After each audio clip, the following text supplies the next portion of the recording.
기독교가 시작된 지가 약 2000년이 되었습니다.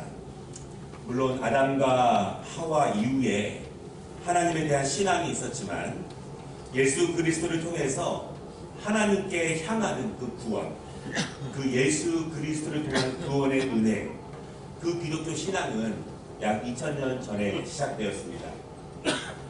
기독교 신앙에서 2000년 동안 해결되지 않는 한 가지 난제가 있습니다. 어려운 문제인데요. 초대교회 시절에도 그랬고 지금도 여전히 존재하는 어려운 문제입니다. 그것은 기독교 신앙에서 아는 것과 그리고 그대로 믿는 것은 어떤 관계가 있는가 이것입니다. 성경에 대해서 아는 것이 과연 하나님을 진정으로 아는 것인가? 성경에 대해서 아는 것이 실제적인 신앙의 삶의 능력으로 나타나는 것인가? 조금 더 나아가 보면은요, 성경에 대해서 안다고 하는 것, 교회에 대해서 안다고 하는 것, 익숙한 것, 그것이 진정한 개인의 영적인 능력과 관계가 있는가? 성경을 잘 알면, 신앙생활을 오래 하면 정말 하나님과 동행하는 삶을 살게 하는 힘이 되는가? 성경을 잘 알면 어두운 세상 가운데서도 빛으로 오시는 그 말씀을 분별하며 하나님과 동행하는 삶을 살아갈 수 있는가? 어려운 문제인데요. 이것은 사실 우리에게만 해당되는 것이 아니라 초대교회 때도 그랬지만 예수님이 태어난 당시에도 똑같은 문제였습니다. 우리는 성탄절을 준비하면서 대감절 두 번째 말씀을 함께 나누고 있습니다. 지난주의 말씀에 이어서 말씀을 드리면 유대인들은 예수님을 하나님의 아들로 믿지 않았습니다. 예수님을 구약에 예언된 메시아로 인정하지 않았습니다. 그런데 이상한 점이 있습니다. 유대인들은요, 특별히 예수님을 직접적으로 인정하지 않은 사람들, 배척한 사람들, 예수님을 죽이려고 공모한 사람들, 그리고 실제로 죽이는데 앞장섰던 사람들, 대제사장들, 바리새인들, 사두개인들, 그리고 사내들인 공회원들, 그들은 성경을 굉장히 잘 아는 사람들이었습니다. 성경을 암송하는 사람들이었습니다. 성경의 내용에 대해서 모르는 것이 없는 사람들입니다. 그런데 그들은 왜 예수님을 하나님의 아들로 메시아로 인정하지 않았을까요? 두 가지 가능성이 있을 수 있어요. 첫 번째 가능성은요, 예수님이 구약에 예언된 그 메시아의 모습과 다른 모습으로 오셨을 수 있어요. 그리고 구약에 예언된 모습과 다른 일을 하셨다면 성경에 능통한 그들의 입장에서는 예수님은 하나님의 아들도 아니고 구약에 예언된 메시아도 아닐 수 있습니다. 두 번째 가능성이 있습니다. 만약 예수님께서 구약에 예언된 메시아가 맞다면, 그러한 일을 했다면 구약에 정통한 유대 지도자들은 메시아를 알아보지 못한 것입니다. 그렇다면 그들의 성경적인 지식과 그들의 영적인 능력은 서로 연결되는 것이 아니었다는 것입니다. 그렇다면 그들은 신앙적인 열심이 있는 것처럼 보이고 충성이 있는 것처럼 보였지만 외적인 신앙의 모습이 그들의 경건의 능력을 보장하는 것은 아니었습니다. 정말 그렇다면 성경에 대해서 잘 아는 것과 말씀을 그대로 믿는 것, 성경에 대해서 잘 아는 것과 말씀의 능력이 그들에게 나타나는 것은 전혀 다를 수 있다고 하는 것을 우리가 보게 됩니다. 우리가 성탄절을 준비하면서 예수 그리스도께 더욱더 집중하는 이 계절이 되기를 원하면서 이 두 가지 가능성에 대해서 오늘 함께 말씀을 나누어 보겠습니다. 첫 번째로, 그렇다면 예수님은 예언된 메시아가 맞는가 이것입니다. 유대인들은 예수님을 거부합니다. 그리고 스스로 하나님의 아들이라고 말하는 예수님을 인정하지 않았습니다. 그런데 인정하지 않는 데에는 이유가 있을 거예요. 유대 지도자들이 대중들에게 말합니다. 이는 메시아가 아니다. 이렇게 말했을 때 많은 사람들이 그 말을 믿고 따랐습니다. 그리고 예수를 죽이려고 폭동을 일으키기도 했습니다. 예수님이 메시아가 아닐 수 있는 이유가 있을 수 있을 것입니다. 그렇다면 유대인들이 잘 알고 있는 그 구약 성경에는 과연 하나님의 아들에 대해서 뭐라고 말씀하고 계시고 메시아는 어떠한 모습으로 오신다고 말씀하고 있을지 우리는 구약의 말씀을 주목해 볼 필요가 있습니다. 구약에서 이사야 선지자는요, 메시아의 예언을 말하고 있습니다. 그러므로 주께서 친히 징조로 너희에게 주실 것이라. 보라, 처녀가 잉태하여 아들을 낳을 것이요 그 이름을 임마누엘이라 하리라. 메시아가 하나님의 아들이 이렇게 올 것임을 예언합니다. 처녀가 잉태하여 올 것이라고 말씀을 하십니다. 예수님은 우리가 아는 것처럼 그대로 이루셨습니다. 시편의 말씀에 보면은요, 하나님께서 자신의 아들을 직접 소개하는 모습이 나옵니다. 내가 영을 전하노라. 여호와께서 내게 이르시되 너는 내 아들이라. 오늘날 내가 너를 낳았도다. 이 말씀은 예수님께서 세례를 받으실 때 그대로 성취되게 됩니다. 마태복음 3장 17절에 보니까 하늘로서 소리가 있어 말씀하시되 이는 내 사랑하는 아들이요 내 기뻐하는 자라 하시니라. 우리는 예수님께서 어디서 탄생하셨는지를 잘 알고 있습니다. 베들레헴의 작은 마곡간에서 나셨습니다. 이 말씀은 이미 미가 선지자를 통해서 예언되었습니다. 베들레헴 에브라다야, 너는 유다 족속 중에 작을지라도 이스라엘을 다스릴 자가 내게서 내게로 나올 것이라. 그의 근본은 상고의 태초에니라. 구약의 선지자들은요, 하나님께서 직접 그 아들을 보내시사 임마누엘, 우리와 함께 하실 그 하나님의 아들 메시아를 예언합니다. 그러므로 주께서 친히 징조로 너희에게 주실 것이라. 보라, 처녀가 잉태하여 아들을 낳을 것이요 그 이름을 임마누엘이라 하리라. 마태복음은 이 말씀을 성취합니다. 보라, 처녀가 잉태하여 아들을 낳을 것이요 그 이름은 임마누엘이라 하리라 하셨으니 이를 번역한즉 하나님이 우리와 함께 계시다 함이더라. 예수 그리스도는 구약의 선지자들이 예언한 그 모습대로 이 땅에 오십니다.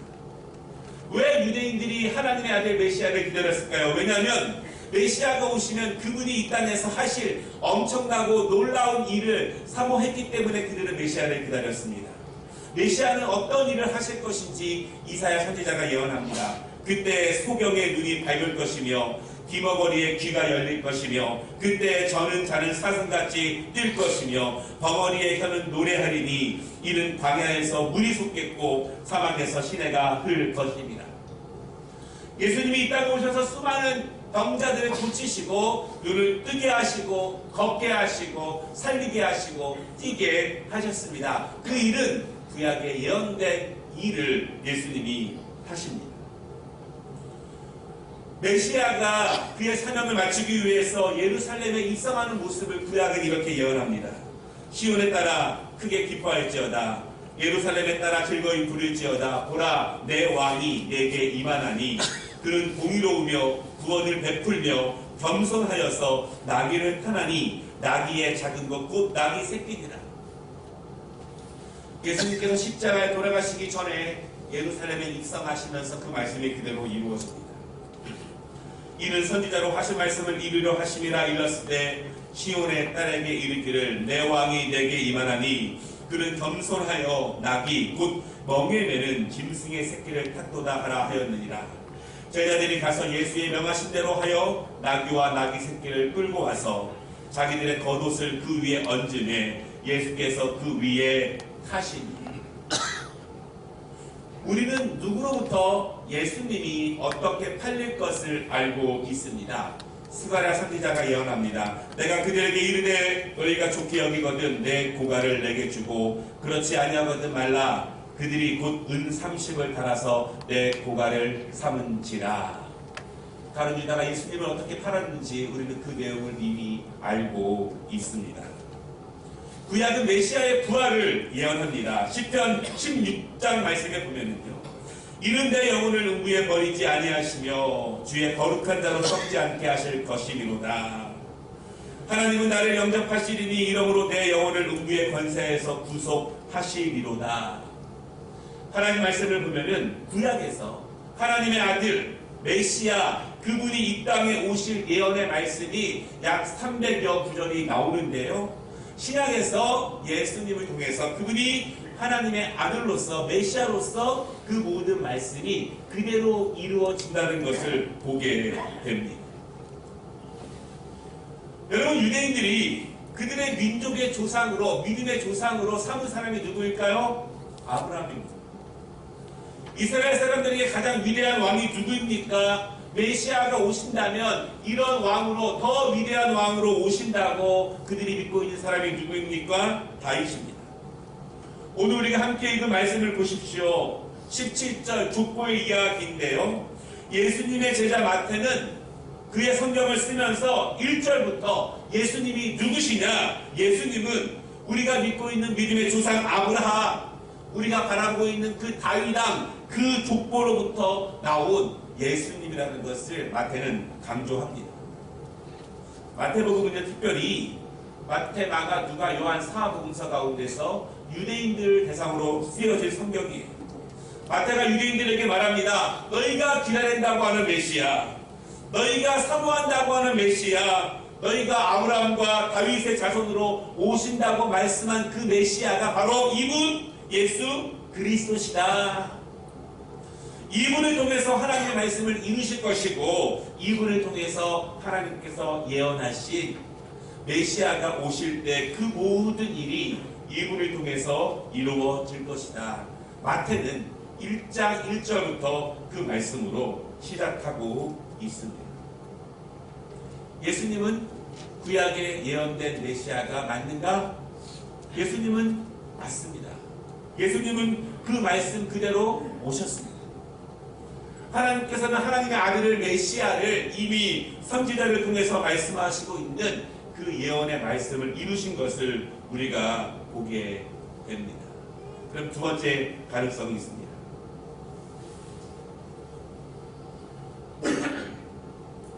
유대인들은 왜 메시아를 알아보지 못했는가?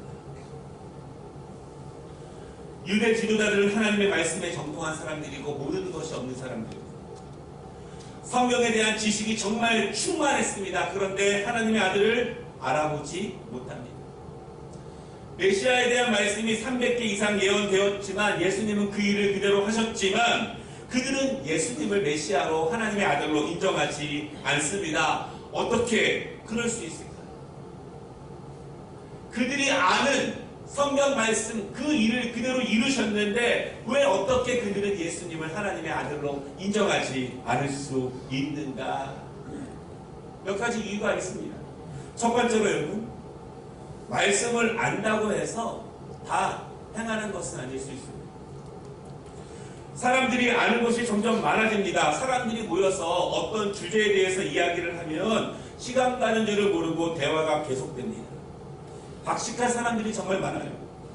정말 많은 분야에 대해서 자세히 알고 있는 척척 박사들이 정말 많은 시대입니다.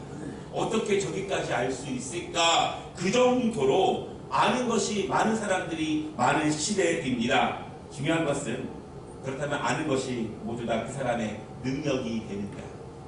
아는 대로 그렇게 살아가는가? 이것은 다른 문제입니다.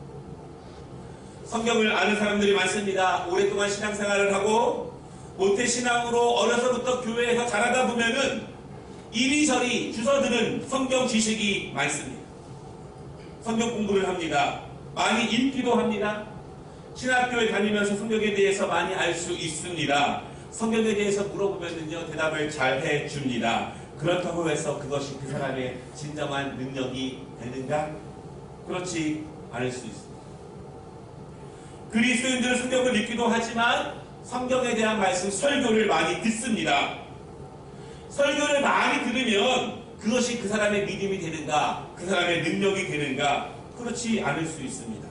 한 통계에 의하면요, 한 사람이 같은 내용을 반복적으로 1000번 이상 들었을 때 그것을 행동으로 옮길 수 있는 확률은 1%가 채 안 된다고 합니다. 안다고 하는 것이 좋아 보일 수 있지만 능력이 되지 않을 수 있고요. 많은 지식이 있다 했지만 그것이 그 사람에게 진정으로 행동으로 나타나지 않을 수 있습니다. 구약에 정통했지만 그들은 메시아를 인정하지 않을 수 있는 충분한 근거들이 있습니다. 우리가 알고 있는 하나님의 말씀, 우리가 듣고 있는 하나님의 말씀이 행동으로 삶의 능력으로 나타나기 위해서는 내가 하나님의 말씀으로 살아야 한다는 하나님의 말씀이 우리의 생명이 되는 능력이 되는 유일한 길이라고 하는 분명한 깨달음이 우리에게 필요합니다.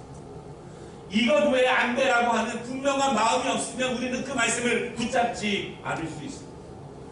하나님 말씀 외에 내가 붙잡을 것들이 너무나 많게 되면은 하나님의 말씀은 우리에게 있는 여러 가지 줄 가운데 하나밖에 되지 않습니다. 우리는 분명한 의지적인 노력이 필요하고요. 그 말씀을 하나하나 내 삶에, 내 기도에, 내 예배에, 내 신앙에, 내 직장생활에, 내 학교생활에 실질적으로 적용하려고 하는 노력을 계속 시도하지 않으면 자연스럽게 아는 것, 들은 것이 행동으로, 능력으로 되지는 않는다는 것입니다. 동방 박사들이 큰 별을 보고 예루살렘까지 왔습니다. 그리고 헤롯 왕이 있는 궁전에 들어가서 물어봅니다. 유대인의 왕이 어디서 태어납니까? 그때 왕 옆에 있는 유대 지도자들이 이렇게 얘기합니다.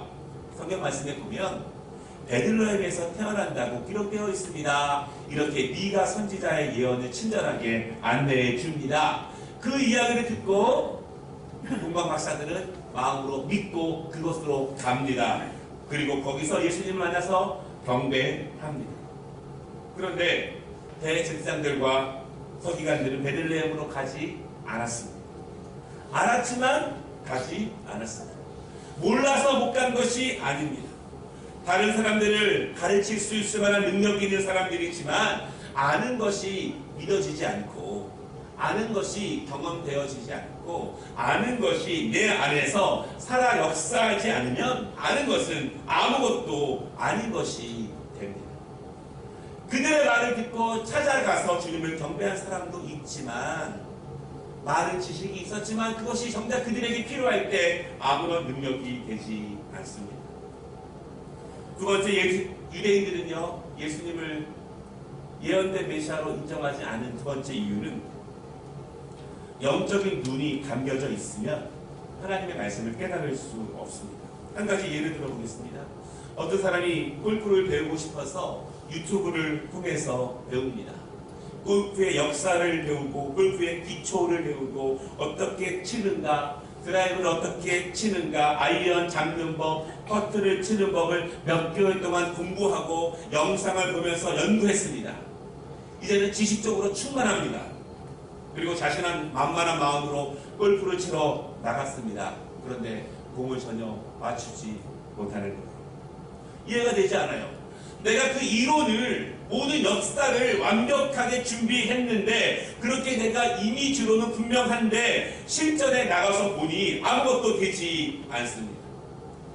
알기만 하고 지식은 있는데 실전에 나가서 전혀 사용하지 못한다고 하는 것입니다.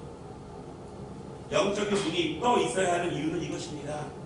우리의 하나님의 말씀, 들은 말씀, 읽은 말씀이 실전에 나가서 능력으로 사용될 수 있어야 합니다. 내 마음에 있는 하나님의 말씀의 역사가 우리의 삶에서 실제적으로 연결이 되어야 한다는 것인데 영적인 눈이 떠져 있으면, 감겨져 있으면 그 통로를 찾지 못하고 미로를 헤맵니다. 힘들 때 인내의 말씀을 꺼내서 사용할 수 있어야 하고 괴롭고 포기하고 싶을 때에는 믿음과 소망에 대한 말씀을 꺼내서 사용할 수 있어야 합니다. 내가 힘들 때, 내가 괴로울 때 들려주시는 말씀이 하나님이 나를 주시는 말씀으로 믿고 그 말씀을 순종으로 나아가는 것이 중요합니다. 강건하지 않은 일들이 계속될 때에는 말씀을 꺼내서 자기 자신을 말씀을 기준으로 되돌아보는 믿음이 필요합니다.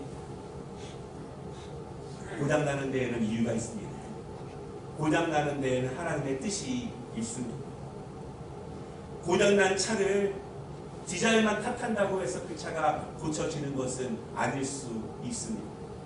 무엇이 문제이고 믿음을 지키기 어려울 때, 거룩함을 유지하기 어려울 때, 정직하기 어려울 때 하나님의 말씀을 통해서 힘이 될 수 있도록 내 외적인 삶의 문제들과 어려움들이 내 영적인 나에게 부어주시는 하나님의 말씀을 통해서 적용되고 연결될 수 있도록 우리는 영적인 눈이 필요하다는 거예요.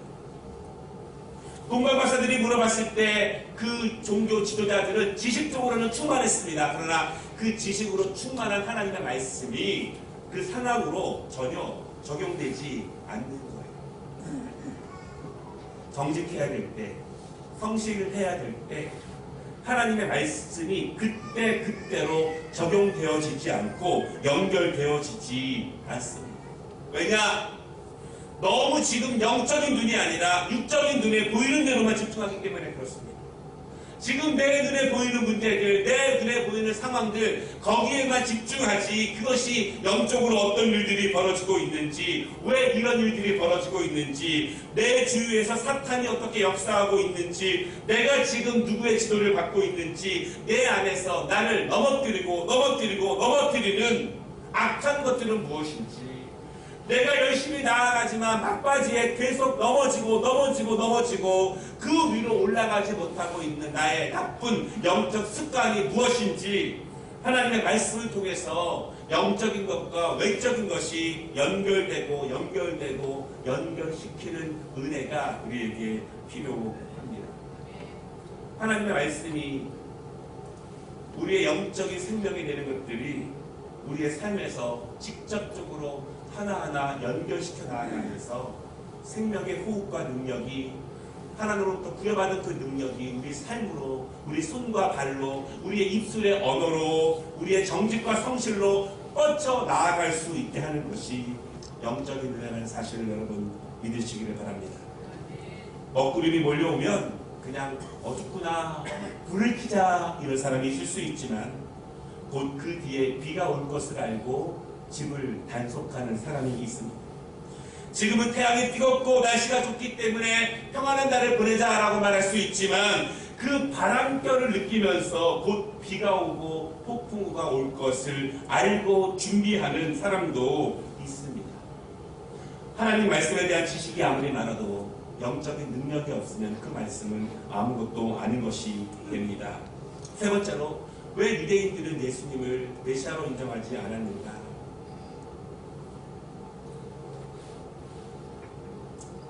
하나님의 말씀은요, 믿어지고 경험되어져야 행동할 수 있게 됩니다. 세상의 모든 정보와 지식이 많지만 모든 것이 행동으로 옮겨지지는 않습니다. 우리는 많은 감동을 받습니다. 영화를 보고 책을 읽으면서, 드라마를 보면서, 또한 말씀하고 찬양하면서 많은 감동을 받습니다. 그렇다고 그 모든 감동들이, 그 깨달음들이 우리의 삶의 능력과 행동으로 옮겨지느냐? 그렇지 않습니다. 어떻게 믿어질 수 있을까요? 어떤 분이 이렇게 이야기해요. 목사님, 믿어지지가 않습니다. 하나님 말씀을 알고 신앙생활을 했지만 이 말씀들이 믿어지지가 않습니다. 저는 이렇게 말씀드립니다. 믿어지는 것은 인간의 영역이 아닙니다. 믿어지는 것은 성령님께서 역사하셔야 하는 것입니다. 그 지식은 성령님께서 내 인지 능력 넘어서 믿어지도록 역사해야 되는 것인데, 그러면 우리의 할 일은 무엇인가? 내가 알고 있는 말씀이 믿어지도록 성령님께 간구하고 있는가? 내가 지식적으로 듣고 있는 말씀이 나의 삶 가운데서 나의 영혼으로 믿어지도록, 인정할 수 있도록, 받아들여질 수 있도록 내가 성령님께 사모하고 그 은혜를 달라고 기도하고 있는가? 이것입니다. 우리의 기도는 여기서 필요합니다. 하나님의 말씀이 나와 전혀 상관없는 말씀이 아니라 나에게 생명이 되며 빛이 되며 위로가 되며 능력이 되며 치유에 대한 말씀이 될 수 있도록, 믿어질 수 있도록 성령님께서 내 마음을 열어주시고 내 영혼을 열어주시고 그 말씀이 내 안에 주장할 수 있도록 우리는 기도를 통해서 하나님께 사모해야 됨을 믿으시기를 바랍니다. 믿어지지 않는다면 이렇게 건너드립니다. 기도하시기를 바랍니다. 내 시간을 기도로 내어드리시기를 바랍니다. 새벽에 기도하시고 밤에 기도하시고 성령께서 내 마음을 열어주셔서 내 마음에 열리지 못한 것이 무엇이기에 그렇게 하나님의 말씀을 들어도 내 마음에 믿어지지 못하기에 그것이 우리에게 행동으로 삶의 변화로 나타나지 못하는가를 우리는 주 앞에 기도하며 나아가야 합니다. 여러분, 그러기 위해서는요, 하나님 말씀을 정말로 많이 듣기도 해야 합니다. 로마서 10장 17절에 이렇게 말합니다. 그러므로 믿음은 들음에서 나며 들음은 그리스도의 말씀으로 말미암았느니라. 하나님의 말씀을 우리는 얼마나 자주 듣고 있는가. 이런 말씀을 드린 적이 있어요. 우리 교회에서 설교를 그냥 우리 교회에서만 가장 많이 듣는 분들은 1년에 이 자리에서 한 500번 듣는다 말씀드렸어요. 매일 새벽 기도가 있고 수요예배가 있고 엘리야 기도회가 있고 주일 오후 예배가 있고. 혹시 여러분 1년에 한 50번 들으십니까? 한 100번 들으십니까? 하나님 말씀을 자주 들으시기를 바랍니다. 자주 들을 수 있도록 내 시간을 내어드리고 내 마음을 내어드려야 합니다. 하나님의 말씀에 능력이 있고 예수 그리스도께 우리의 영원한 구원이 있다면, 하나님의 손에 우리의 범사의 강건함이 있다면, 우리는 무엇보다도 하나님의 말씀을 듣고 그 말씀 속으로 들어가는데 더 많이 집중해야 하며 더 많이 헌신해야 함을 여러분 믿으시기를 바랍니다. 성령께서 내 들은 말씀들이 내 안에서 역사되도록 여러분 기도하시기를 바랍니다. 기도와 말씀은 우리에게 균형이 함께 이루어 가야 하는 말씀입니다. 이스라엘 백성들이 성경을 잘 알았지만 예수 그리스도를 하나님의 예언된 메시아로 받아들이지 못한 데에는 이러한 이유가 있는 것입니다. 말씀을 마치겠습니다. 우리는 대강절 두 번째 주일을 맞이하면서 예수님께 집중하는 말씀을 나누고 있습니다. 유대인들은 메시아를 열렬히 기대했습니다. 왜냐하면 그분이 오시면 그들을 구원해 줄 것이고 그들을 높이 세워줄 것이라고 믿었기 때문에 하나님의 아들을 기다렸습니다. 그들은 구약 성경에 정통했습니다. 성경을 기준으로 메시아를 기다렸지만 정작 그 예언 그대로 메시아가 오셨을 때 그들은 예수님을 알아보지도 못했고 인정하지도 못했습니다. 하나님의 말씀을 잘 아는 것은 너무나 중요합니다. 우리도 유대인들처럼 하나님의 말씀을 잘 알도록 더욱더 노력해야 할 것입니다. 그러나 더 중요한 것은 아는 데 그치지 않고 그 말씀이 믿어질 수 있도록, 그 말씀이 내 삶에서 적용되는 살아있는 말씀이 되어야 할 것입니다. 그러기 위해서 우리는 이 대강절, 이 성탄의 시간을 보내면서 더욱 예수 그리스도께 집중하는 시간이 되시기를 원합니다. 우리의 유일한 소망 되시는 예수님, 그분의 살아계심의 능력과 은혜가 오늘 말씀으로 여러분 안에 충만하게 들어가서 내 영혼 안에, 내 생명 안에 공급하시는 하나님의 은혜가 우리의 삶의 모든 부분으로 연결되어서 그 말씀의 능력이 우리의 삶을 실질적으로 강건하게 하는 은혜와 축복이 이 계절에 임하시기를 주님의 이름으로 축복합니다. 기도하겠습니다.